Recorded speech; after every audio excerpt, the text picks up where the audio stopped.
أنا سنة بارومي docteur en communication. Je suis diplômée de l'école de journalisme et de communication d'Aix-Marseille, après un passage à l'ESSEC en sciences de gestion. Ça fait plus que 10 ans que j'enseigne la communication à l'École nationale d'ingénieurs de Tunis, l'ENIT. Donc je suis également formatrice et consultante en relations humaines. Voilà, vous l'avez bien compris, dans mon domaine d'expertise, la communication. Alors, la première règle, un communicateur, c'est pas une personne qui sait uniquement parler, mais surtout c'est une personne qui sait écouter. D'ailleurs, quand on a deux oreilles et une bouche, c'est pour écouter plus que parler. Mais quand on parle d'écoute, on souligne l'écoute active.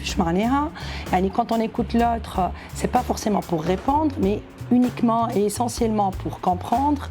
À des cas, on a intérêt à poser des questions, par exemple, à reformuler pour être sûr qu'on est sur la même longueur d'onde avec autrui. Donc ça, c'est la première règle. La deuxième règle, c'est qu'un communicateur efficace, donc il doit maîtriser ce qu'il dit. Mais pas uniquement ça, il doit également accorder de l'importance à comment il le dit. Le fond du message, mais également la forme. Faites-le un communicateur, oui, à l'instant T, je vous ai convaincu grâce à une bonne maîtrise donc, de mon message, aussi bien le fond et la forme, donc le bdan, le sout ou le clem. Mais c'est insuffisant. Un menteur, c'est un excellent communicateur. Donc, il a menti, mais il a réussi à vous convaincre à l'instant T. La question qui se pose, est-ce que c'est un bon communicateur? Oui, à l'instant T, mais pas le T+1.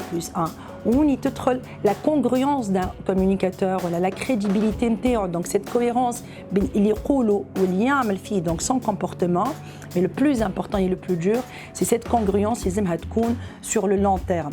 Et là, je vous invite, s'il vous plaît, la communication, on ne raisonne pas sur le court terme. C'est très important, s'il vous plaît, de soigner votre image, de là où vous allez essayer de garder une bonne empreinte, même si le recruteur avec un mais de soigner votre image. Ça de 1, de 2, essayez toujours d'être cohérent dans vos comportements. Le comportement et ça aussi essentiellement sur le long terme, et c'est ce qui est le plus dur. Sur l'instant T, je peux maîtriser ma communication, mais sur le long terme, on dirait donc son comportement, il est incohérent avec ses promesses, avec ce qu'il a dit. On perd confiance totale dans cette personne. Une chose qui me touche beaucoup, c'est que on ne n'est pas d'excellents communicateurs et on le devient. J'ai évolué dans un environnement qui est castrateur, qui n'est pas très favorable à la communication, mais ça ne veut pas dire ça y est, vous faites le foot, ou je resterai toute ma vie un mauvais communicateur. Ça s'apprend. À devenir de meilleurs communicateurs. Qui fait par l'apprentissage. Osez, s'il vous plaît, sortir de votre zone de confort. Je vous invite à saisir une opportunité pour vaincre vos peurs, vos angoisses par rapport à la communication. Prenez la parole en public quand l'occasion se présente. Chez tout ce qui est associatif. Je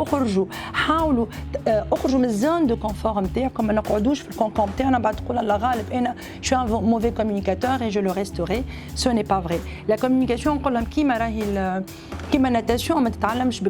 en regardant une vidéo, c'est l'apprentissage avant tout.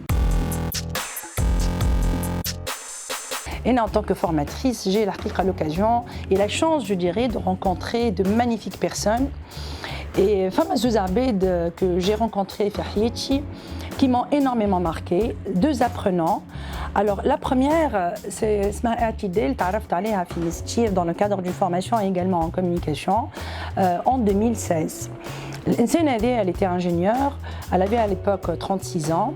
La plus assidue, on va dire, في الفورمation. كل يوم تحضر الفورمation, elle me pose beaucoup de questions. تقول لي ما إنساني, comment je fais pour m'améliorer, شنو نجم نعمل باش نحسن mes échanges avec autrui. حتى في البوست كافيه نعديها أنا وياها ونحكيو autour de la communication. Et j'ai appris plus tard que cette personne, elle était atteinte d'une maladie très grave, le stade final. Et je me suis dit, malgré sa maladie, يعني قاعدة تخدم وقاعدة تحب تتعلم. Et ça m'a beaucoup marqué. La deuxième personne aussi qui m'a beaucoup marqué هي عم لطفي. تعرفت عليه عام ناول كيما الوقت هذا دونك en 2018 نوفمبر 2018 في القاسرين عام لطفي قريته قال لي مازال 3 شهور باش نخرج للغوتريت. Et il n'avait ni ambition d'évolution de carrière, ni de promotion, mais يحب يتعلم. Et c'était pour vous dire que l'apprentissage, on n'a pas d'âge. اليوم عم لطفي في الغوتريت وإن شاء الله يكون de meilleurs communicateurs. Atidé, après une année de la formation, elle est décédée, mais ces deux personnes restent dans mon cœur, gravées dans ma mémoire, une leçon que finalement, même si on évolue dans un environnement castrateur, pas très favorable, où on ne cesse de critiquer le système khaïb, l'environnement khaïb, ou le qaraya khaïb, et ainsi de suite, et on voit des barrières un peu partout. Il faut savoir que ces barrières, ça rattrape en carton. يعني لازمنا نمشيو وندزوهم وحتى كما دازوش المره الاولى والثانيه والثالثه on doit pas baisser les bras et c'est comme ça qu'on avance et c'est ce qui fait la différence راهو اليوم بين عبد احنا نقولوا عنده ثقه في روحه et quelqu'un qui a un manque de confiance en soi parce que les personnes on doit oser on doit avancer راهم انتم اليوم vous êtes des acteurs de changement et essentiellement راهو le changement مش لازم نبدلوا l'environnement اللي احنا فيه mais le changement il commence par vous.